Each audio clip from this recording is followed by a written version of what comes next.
네, 잠깐 머리 숙여 기도드리겠습니다. 하나님 아버지, 오늘도 변함없이 우리를 인도하셔서 주님 앞으로 모이게 하시니 정말로 감사를 드립니다. 우리가 모일 때마다 주의 은혜를 생각하고 하나님께 감사드리게 도와주시고 정말 신령과 진정으로 하나님께 예배드릴 수 있기를 간절히 바랍니다.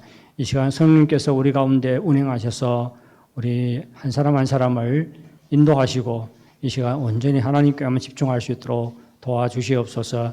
정말 주의 이름만이 우리 예배 가운데 영광을 받으시고 높임받기를 간절히 바라고 소원합니다.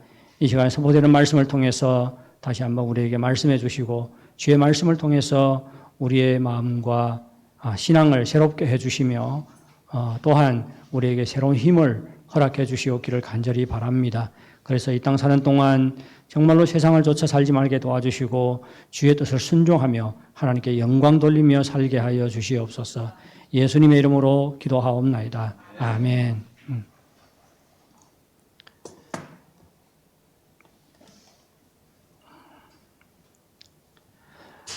우리는 살아가면서 때때로 원인도 이유도 알 수 없는 여러 가지 일들을 당하곤 합니다. 믿지 않는 사람들은 좋은 일이 생기면 참 재수가 좋았다고 그렇게 말하지요.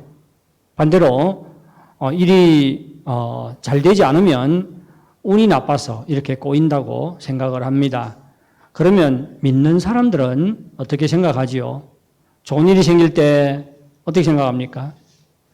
하나님께서 은혜 베푸셨다고 생각하고 하나님께 감사를 드리지요. 하지만 좋지 않은 일이 생길 때는 어떻게 합니까? 실패와 질병과 고통을 직면할 때는 어떻게 생각해요? 기분 안 좋지요. 그리고 좀 곤혹스러워하는 경우가 있습니다. 왜요? 하나님께서 늘 우리와 함께 하시고 은혜 베푸신다고 배웠고 또 그렇게 믿고 있는데 우리의 현실은 그렇지 않기 때문입니다. 하나님의 일하심을 보지 못하기 때문에 어떤 사람들은 믿음이 흔들립니다. 믿기는 믿지만 하나님을 별로 의지하지 않습니다. 따라서 신앙생활이 미지근합니다. 마음의 근심과 불안과 낙심을 떨쳐버릴 수가 없습니다. 만일 우리가 이러한 상황 가운데 처해 있다면 어떻게 해야 할까요? 우리의 현실 그리고 우리가 믿는 하나님을 어떠한 눈으로 바라보아야 할까요? 베들레헴을 떠났던 나오미는 10년 만에 다시 베들레헴으로 돌아왔습니다. 베들레헴을 떠날 때는 네 식구가 같이 떠났어요. 그런데 10년 사이에 남편과 두 아들은 다 세상을 떠나고 며느리 룻과 함께 베들레헴에 돌아왔습니다. 나오미가 베들레헴에 도착하자 온 성읍이 시끌벅적했습니다. 이 사람이 진짜 나오미란 말이냐? 나오미 드디어 왔구나. 10년이면 뭐 강산도 변한다고 했는데 10년 딱 지나면 사람을 알아볼 수 없을 수도 있지요. 10년이 아니라 애들은 크니까 몇 년, 2, 3년 지나니까 알아보지도 못하겠더라고요. 10년이면 강산도 변한다고 하는데 10년 지나면서 나오미가 얼마나 많은 그 고통과 시련을 겪었습니까? 그러니까 나오미의 아마 몰골이라고 합니까? 아마 아주 초췌했을 것이에요. 그래서 나오미를 보는 베들레헴 사람들이 놀라서 나오미에게 말했을 것입니다. 이 사람이 진짜 나오미란 말이냐? 아니, 나오미가 드디어 왔구나. 나오미의 귀환이 베들레헴에 화제가 되었습니다. 사람들은 초췌한 나오미의 모습에 놀라기도 했지만 그를 반갑게 맞아주었습니다. 10년이 지났는데도 사람들이 나오미의 귀환을 반겨주고 기뻐한 것을 보면 그의 가정이 베들레헴에서 꽤나 유명했던 것 같습니다. 그런데 쫄딱 망해서 베들레헴에 돌아왔습니다. 나오미는 자신을 반기는 고향 사람들에게 이런 말을 했습니다. 나를 나오미라 부르지 말고 나를 마라라 부르라. 나오미는 기쁨, 즐거움이라는 뜻이에요. 그런데 마라는 무슨 뜻이지요? 고통, 슬픔, 괴로움 이런 뜻입니다. 나를 나오미라 부르지 말고 나를 마라라 부르다. 왜요? 이런 전능자가 나를 심히 괴롭게 하셨습니다. 여기서 괴롭다는 말도 마라라는 뜻이에요. 히브리어로 말합니다. 이는 전능자가 나를 심히 괴롭게 하셨음이니라. 내가 풍족하게 나갔더니 여호와께서 내게 비어 돌아오게 하셨느니라. 여호와께서 나를 징벌하셨고 전능자가 나를 괴롭게 하셨거늘 너희가 어찌 나를 나옴이라 하느냐. 나오미가 베들레헴 사람들에게 자신을 즐거움이란 뜻을 가진 나오미가 아니라 고통과 괴로움이라는 뜻을 가진 마라라고 부르도록 한 것은 뭐 때문일까요? 자신의 형편이 어떻습니까? 너무나도 비참했기 때문이겠지요. 그러지 않습니까? 뭐 이런 때 무슨 기쁨이 있겠습니까? 나오미는 두 가지 원인 때문에 자신의 형편이 비참하다고 생각했습니다. 우선 현실적인 원인 때문이에요. 나오미가 베들레헴을 떠날 때는 풍족하게 나갔지만 지금은 빈털터리 신세가 되어서 돌아왔습니다. 고향으로 돌아왔지만 형편이 나아진 거 있어요? 없어요? 없습니다. 먹을 양식이 없어요. 농사지을 밭이 없습니다. 그때 당시에는 여인들이 남편이 있거나 자식들이 있어야 살아갈 수 있는 시대입니다. 그런데 덩그러니 두 과부만 남아서 베들레헴에 돌아왔습니다. 고향으로 돌아왔지만 살아갈 길이 막막한 것은 마찬가지였습니다. 이것이 나오미가 베들레헴 사람들로 하여금 자신을 나오미가 아니라 마라라고 부르라고 한 첫 번째 원인입니다. 두 번째는 영적인 원인 때문이지요. 나오미는 전능하신 하나님께서 자신을 심히 괴롭게 하고 자신을 징벌하고 텅 빈 인생이 되게 하셨다고 말했습니다.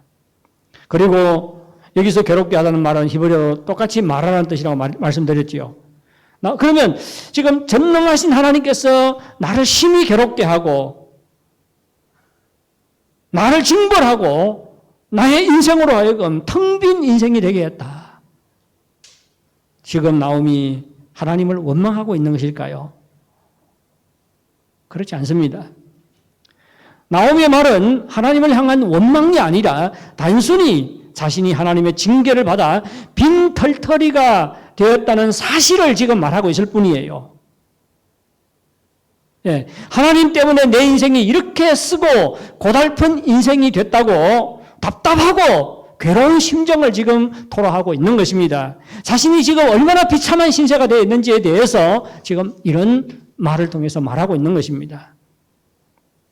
나오미는 하나님께서 자신을 괴롭게 하고 빈털터리가 되게 했다고 말하고 있지만 하나님께 대한 믿음을 버린 것은 아니지요. 그렇지 않습니까? 우리가 어떻게 알 수 있어요? 나오미의 말 속에 하나님을 향한 고백이 있지요. 뭐라고 고백합니까? 전능자라고 말하고 있습니다. 두 번이나 하나님을 전능자라고 고백하고 있어요. 이러한 고백을 보아도 나오미가 하나님을 믿고 있다는 것을 알 수가 있습니다. 나오미는 하나님을 전능하신 분으로 믿었습니다. 뿐만 아니라 하나님을 긍휼이 충만하신 하나님으로 믿었지요. 그래서 베들레헴으로 돌아온 게 아닙니까? 하지만 현실은 그의 믿음과 너무나도 큰 차이가 있었습니다. 나오미가 하나님을 전능하신 분으로 믿었지만 그의 삶에는 하나님의 능력이 나타나지 않았습니다. 그렇죠? 나오미가 하나님을 긍휼의 하나님으로 믿었지만 그는 하나님의 은혜를 별로 체험하지 못했어요. 오히려 남편을 잃었습니다. 두 아들을 잃었어요. 전 재산을 다 날려보냈습니다. 베들레헴을 떠날 때는 풍족했는데 10년이 지난 지금은 너무나도 불쌍한 처지가 되어서 고향으로 돌아왔습니다. 나오미의 믿음과 현실은 너무나도 큰 차이가 존재합니다. 우리도 믿음과 현실의 차이를 경험할 때가 있지요. 이때 우리의 마음은 어떻습니까? 믿어요. 교회 나와서 예배를 드립니다. 그런데 세상에 나가면 어떻습니까? 별로 하나님께서 일한 것 같지도 않고, 그러면 어떻게 해요? 하나님을 의지하지 않아요. 하나님의 뜻대로 살지 않습니다. 그리고 이러한 그 믿음의 갈등을 경험하지요. 뭐 교회 와서는 막 믿는 체 하고 그리고 또 나가서는 안 믿는 체 하고 이렇게 사는 것이 괴롭습니다. 갈등을 경험해요. 지난주에 제가 한어부의 한 형제를 만났습니다. 교제를 나누었어요. 요즘에 참 힘이 들어가지고 오랫동안 그 우울증 상담을 받으면서 지내왔더라고요. 이 형제는 가족을 너무 사랑합니다. 네 식구인데 여동생이 하나 있어요. 그리고 가족들의 건강과 평안을 위해서 늘 기도합니다. 그런데 엄마가 병에 걸렸어요. 눈 한쪽이 지금 눈꺼풀이 내려와가지고 때로는 눈을 뜨지를 못해요. 아직도 젊었어요. 엄마가. 60도 안 됐겠죠. 그 형제가 5살이니까요. 그리고 여동생이 결혼해서 아들을 낳았는데 올해 2살과 3살 사이입니다. 그런데 듣지를 못해요.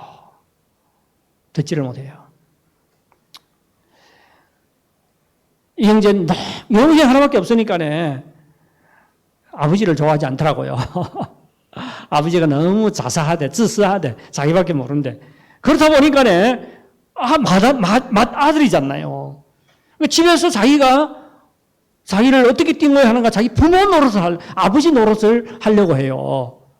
그러니까 자기 여동생한테는 정말로 아버지가 집안일을 별로 상관하지 않으니까 자기가 다 책임을 져야 된다는 그런 책임감 가운데 살아가고 있습니다.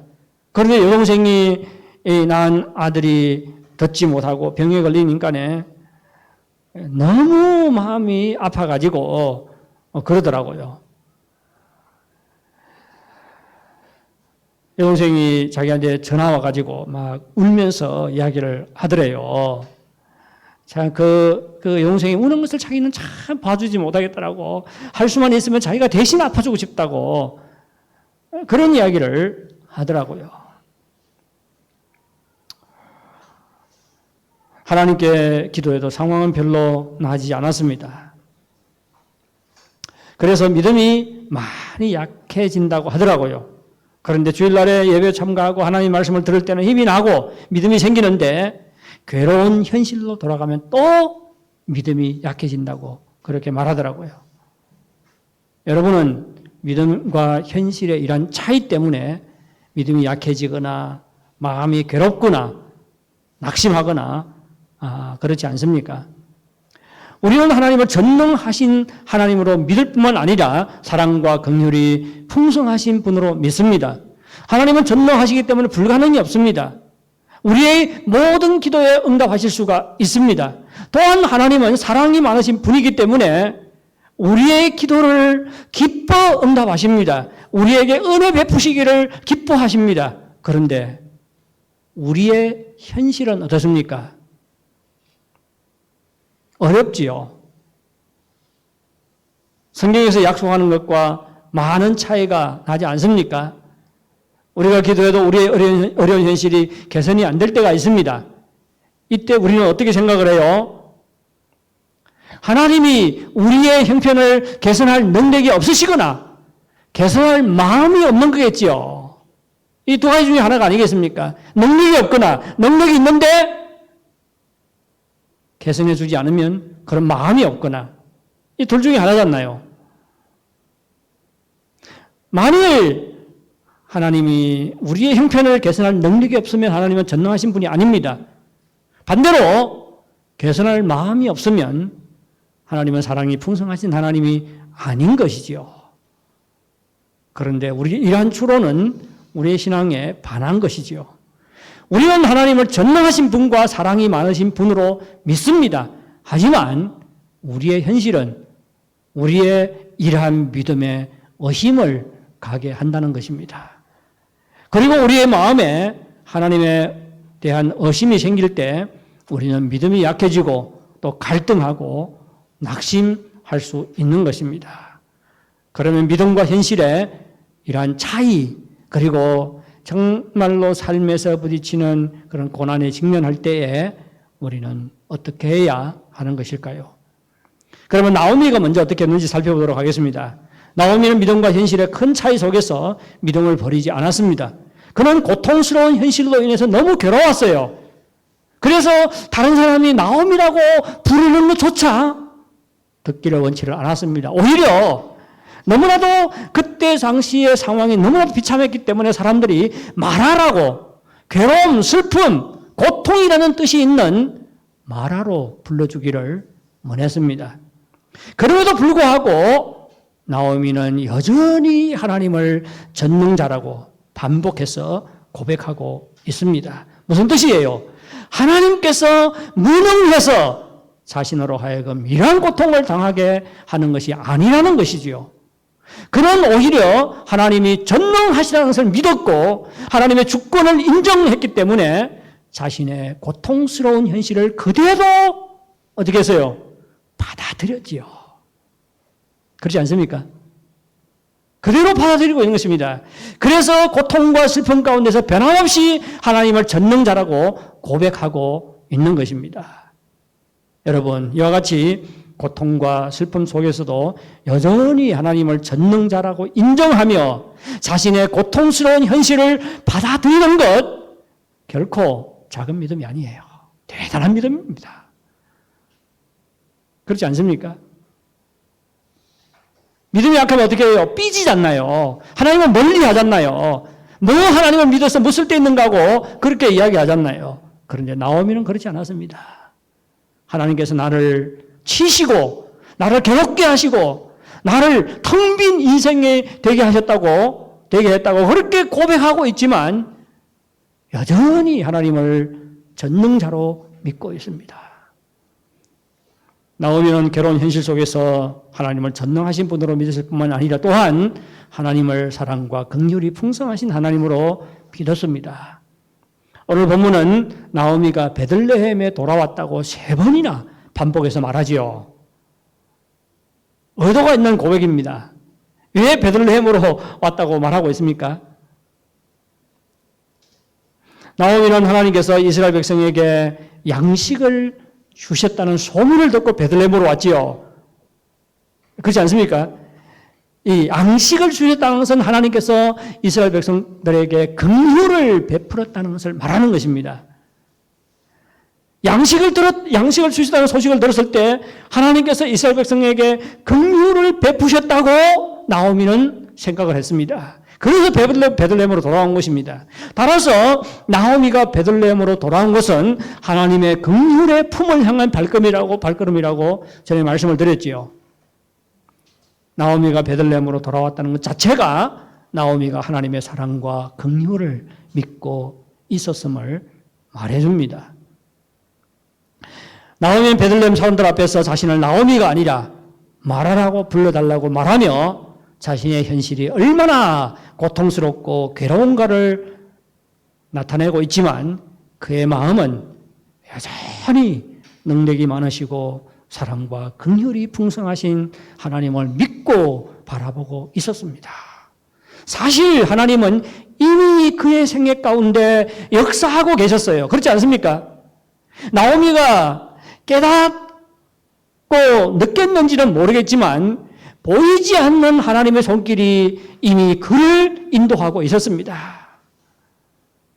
우리는 2가지 면에서 하나님의 손길이 나오미를 인도하셨다는 것을 알 수가 있습니다. 무엇을 통해서 알 수 있어요? 우선 룻이 그와 함께 돌아온 것입니다. 이것은 하나님의 손길이 아니고는 이러한 결과가 나타날 수가 없어요. 22절은 이렇게 말합니다. 나오미가 모압 지방에서 그의 며느리 모압 여인 룻과 함께 돌아왔는데, 다시 한번 모압 여인 룻이라고 말하고 있습니다. 룻은 모압 여인이에요. 고향을 떠나서 낯선 베들레헴으로 왔습니다. 만일 모압 땅 친정집으로 돌아가면 재혼해서 잘 살 수도 있습니다.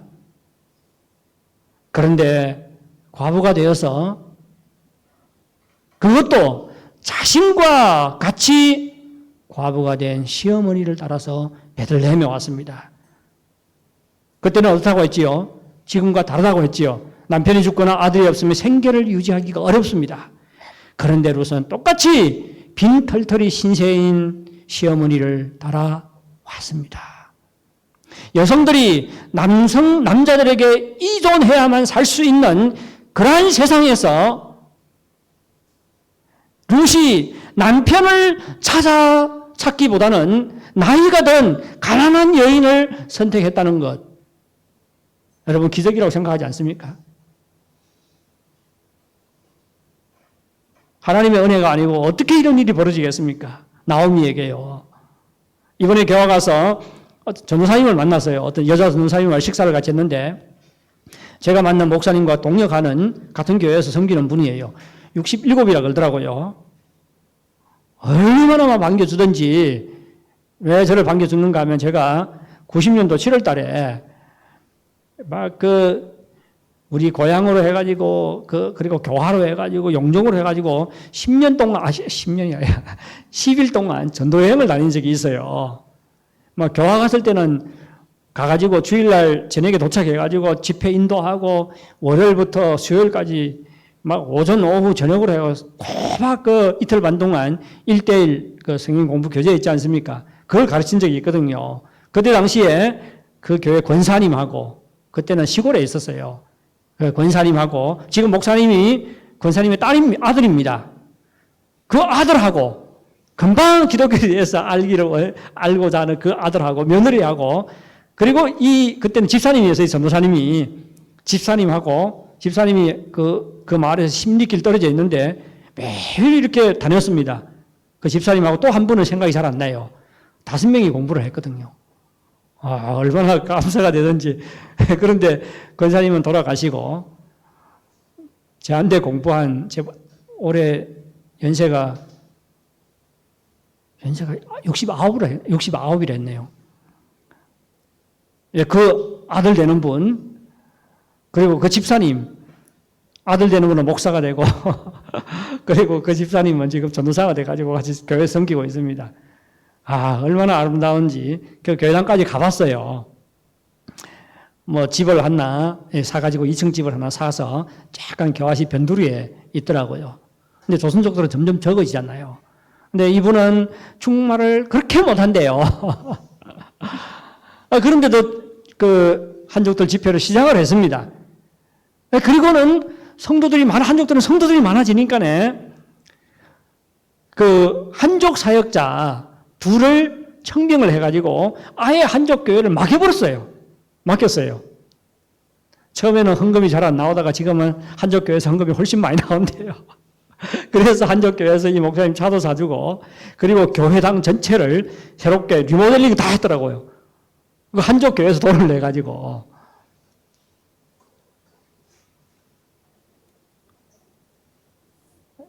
갑자기 빗나갔네요. 그 전도사님이 이제 이런 말을 하더라고요.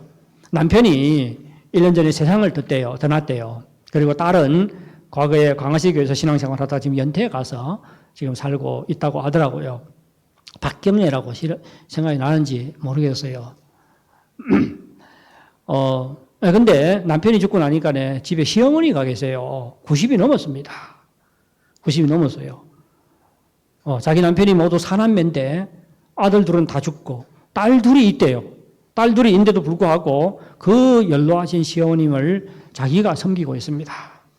그러면서 하는 말이 시어머니 딸 집에 가기를 원치 않는데요. 또 딸들이 또 모시기도 원치도 않고, 그래서 자기가 밖에 좀 다니고 싶은데 자기 시어머니 때문에 꼼짝을 못한다고 하면서, 그러면서 끝까지 섬겨드려야지. 제가 그 말씀을 듣는 순간 얼마나 그 마음에 감동이 되든지요. 뭡니까? 친딸이 둘이나 있어요. 그럼에도 불구하고 며느리가 평생을 섬겼잖아요. 남편이 세상 든다 하면서 끝까지 그 연세 많은 분을 뒷바라지를 해주고 있습니다. 이건 하나님의 은혜가 아니고는 어떻게 이런 마음이 들겠어요? 그렇지 않습니까? 그 딸들이 둘이 있는데 일전 한 푼 되지 않는데요. 거기에 대해서 불평도 없더라고요. 룻이 똑같이 빈털터리 신세인 시어머니를 따라왔다는 것, 정말로 하나님의 은혜의 손길이 아니고는 이런 일이 벌어질 수가 없습니다. 남자를 선택해야, 남자를 의지해야 살 수 있는 그런 세상에서 어떻게 자기와 똑같이 과부된 가난한 여인을 선택할 수가 있겠습니까? 이거는 기적입니다. 보이지 않는 하나님의 손길이 나오미에게 베푼 은혜입니다. 사실 나오미는 빈손으로 돌아온 것이 아니에요. 그렇지 않습니까? 자기는 빈털터리가 되어 돌아왔다고 이야기하지만 그는 결코 빈손으로 돌아온 것이 아닙니다. 자식보다 더 나은 복덩어리 며느리를 데리고 왔기 때문입니다. 장차 하나님께서 며느리를 통해서 믿음으로 하나님의 긍휼의 품으로 돌아온 나오미의 삶에 엄청난 복을 내려줄 것입니다. 그리고 베들레헴 여인들이 며느리 룻을 통해서 나오미에게 복을 내려주신 것을 확인하고 어떻게 말합니까? 널 사랑하며 7 아들보다 귀한 내 며느리, 이렇게 말합니다. 무슨 말이에요? 룻이 내 며느리지만 너의 7 아들보다 낫다고 이야기합니다. 7 아들은 무슨 말이에요? 나오미가 2 아들밖에 없었잖아요. 7 아들은 아무리 아들이 많을지라도 룻과 비교할 수 없다는 것입니다. 룻이 나오미와 함께 돌아온 것은 보이지 않는 하나님의 손길이 나오미를 붙잡고 있는 증거입니다. 또한 나오미가 베들레헴에 돌아왔다는 것도 하나님의 손길이 나오미를 인도하고 있다는 것을 나타냅니다. 22절에 이렇게 말합니다. 그들이 보리 추수 시작할 때에 베들레헴에 이르렀더라. 나오미가 베들레헴에 돌아올 때는 이미 보리 추수가 시작이 되었습니다. 이는 무엇을 말해주지요? 하나님께서 그들을 위해서 양식을 예비해 주셨다는 것을 말하는 것입니다. 그들에게는 밭이 없어요. 갈 때 밭을 다 팔아먹고 갔겠죠. 그렇지 않습니까? 밭이 없습니다. 그리고 들판에 무르익은 보리도 자신의 것이 아닙니다. 하지만 하나님께서 그의 필요를 풍성하게 공급해 주실 것입니다. 룻기의 뒤에 나오는 기록을 보면 나오미는 단순히 생계를 유지하기 위해서 베들레헴으로 돌아왔지만 하나님께서는 나오미가 생각하고 바라는 것보다 훨씬 풍성하게 그를 공급해 주시는 것을 확인할 수가 있습니다. 나오미가 베들레헴의 믿음으로 돌아왔지만 현실은 여전히 어두워 보입니다. 하지만 보이지 않는 하나님의 손길이 나오미를 붙잡고 있었고 나오미를 인도하고 있었습니다. 바로 보이지 않는 하나님의 손길은 어두운 가운데 있는 나오미에게 희망의 빛이었습니다.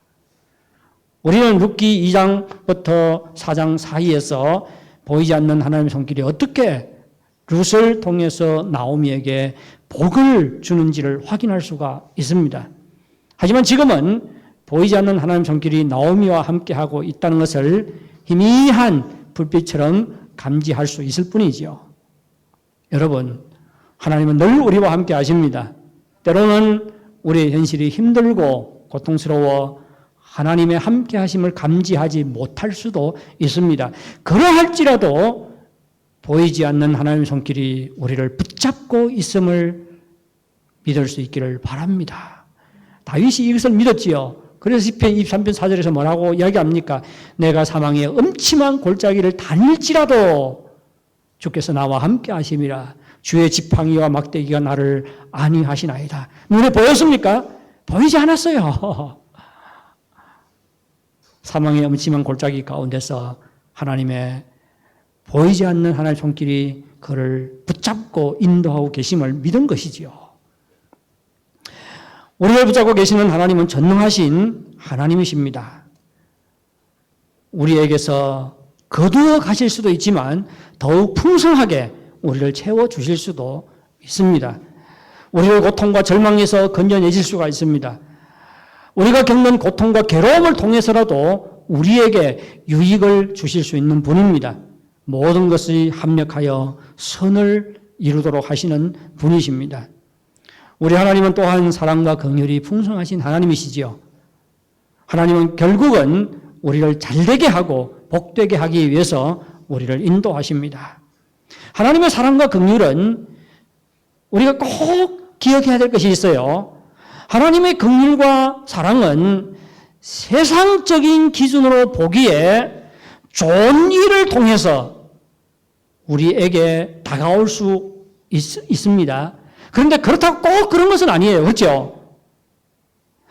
하나님의 사랑은 세상적인 기준으로 보기에 좋은 일을 통해서 우리에게 다가오는 것만은 아닙니다. 때로는 실패와 슬픔과 고통의 형식으로 우리에게 다가올 수도 있다는 것을 우리는 인정을 해야 합니다. 그렇지요?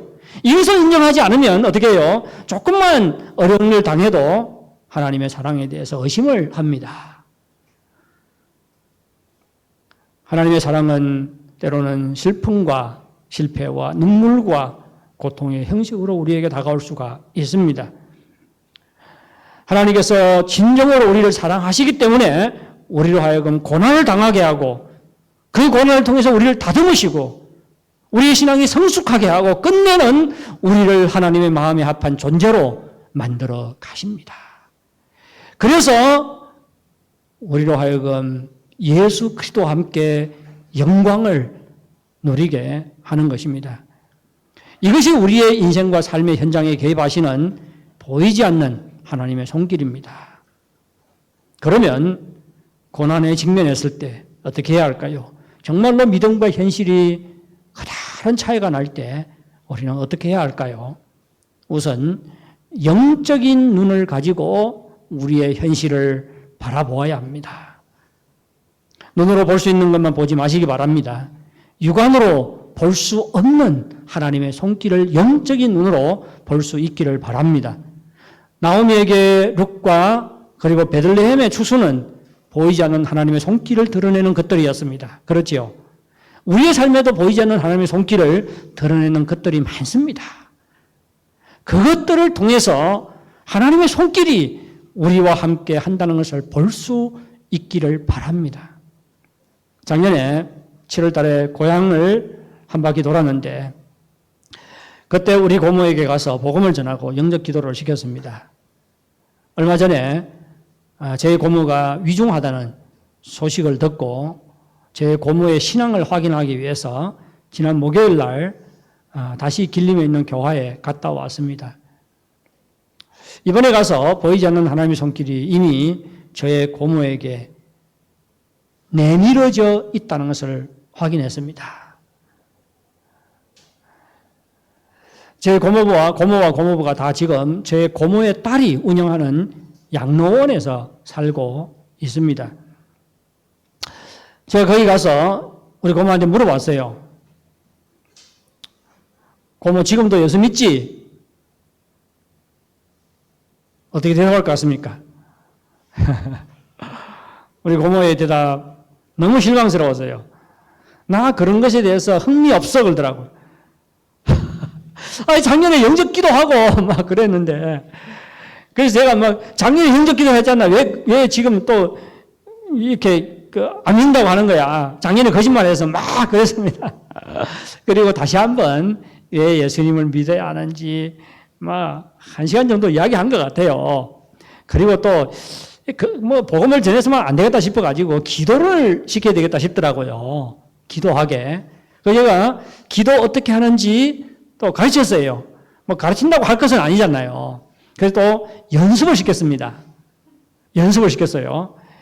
고모, 지금 아들이 천진에 있잖아. 아들을 위해서 기도해야 돼. 또 손자도 있고 손녀도 있는데 얼마나 보고 싶지. 보고 싶으면 기도해. 어떻게 기도하는지 알아. 내 따라해. 그리고는 하나님 아버지 그러더라고요. 우리 아들을 지켜주시고 건강하게 해주시고 복 주십시오. 못 따라해요. 힘이 들어가지고 따라하지는 못하더라고요. 그러면 괜찮아. 속으로 따라해. 우리 아들을 건강하게 해주십시오. 가만히 있더라고요. 속으로 해서 그러니까 했대. 마지막으로 예수님의 이름으로 기도합니다. 예수님 이름으로 기도합니다. 그리고 또 손자와 손녀를 위해서 또 기도 따라하게 하고 기도를 연습을 시켰어요. 그리고는 아플 때 기도하라고. 하나님 나를 좀 아프지 않게 해달라고 기도하고 아들, 손자, 손녀 생각할 때 기도하라고 막 연습을 시켰어요. 기도하려는지 모르겠지만. 그리고는 점심에 겨하시 목사님과 그 전도사님 그리고 사모님 같이 만나서 식사를 했습니다. 과거에 제가 성경 공부를 가르쳤기 때문에 선생이라고 얼마나 반갑게 맞아주는지. 식사를 하는데 목사님이 그런 이야기를 하더라고요. 제 고모에 대해서 이야기를 했더니, 그 양로원에 우리 교회 성도들 4명이나 있는데 그러더라고요. 그 교회 성도들이 4명이나 양로원에서 지금 살고 있습니다. 그리고 매주 한 번씩 4명이 모여서 같이 예배를 드린대요. 제가 그 이야기를 듣는 순간 얼마나 기뻤는지 모릅니다.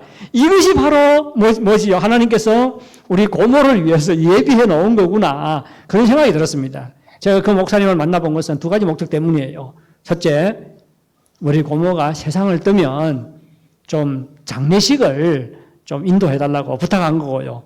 2번째는 우리 고모가 세상 뜨기 전에 좀 신방을 가셔서 좀 목양을 해달라고. 안 그러면 또 까먹고 나 그런데 흥미 없어 그렇게 말할 수가 있잖아요. 이 2가지를 위해서 그 목사님을 만났는데 하나님께서 이미 그 양로원에 소그룹을 예비를 해놓았어요.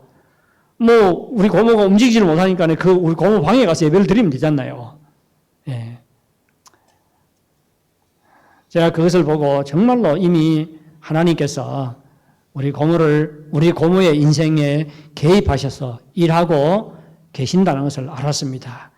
나오미에게 룻이 보이지 않는 하나님의 손길이듯이 그 4분의 성도님은 제 고모에게 보이지 않는 하나님의 손길이었습니다.